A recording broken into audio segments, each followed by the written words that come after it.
Duck is typically outsourced to someone else to cook. For many, our experience with duck is Peking duck, which is Chinese, from Chinese restaurants, which is really well done duck and has really crispy skin. Really, the preferred doneness is 135 degrees, which is medium rare for the duck breast, but it's over 175 degrees for the legs. That is a 40-degree gap in temperature. Think about chicken. A breast toneness for chicken is 165, while the legs are over 175. So that's only 10 degrees.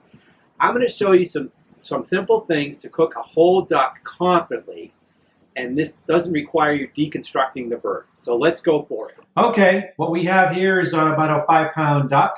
Here's the 3 things that I want you to remember when cooking duck. First, we're going to talk about brining.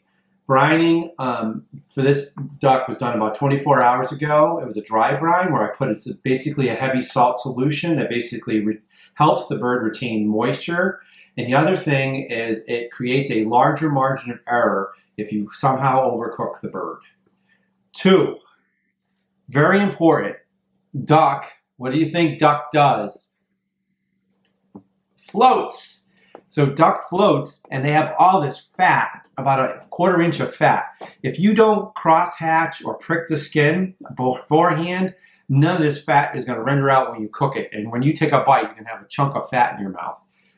And number 3 is blast this with heat at the very end, either under a broiler, crank up your smoker, crank up your oven. You really want to try to crisp up the skin as much as possible. It's not going to be like a Chinese Peking duck, but it's going to come close. So let's start cooking this thing, and I'll show you what it looks like.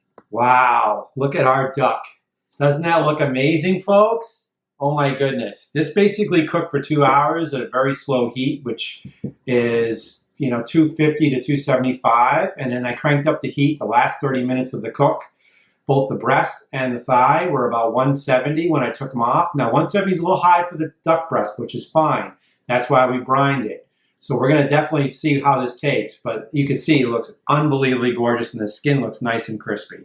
I've carved the breast and the wings and the legs off the duck, and it is amazingly juicy. Even when that breast is a little bit overcooked at 165, the brine really provides that margin of error that we talked about. I should gut the skin a little bit more crispier, but you know what? This duck is fantastic. Eat, drink, savor.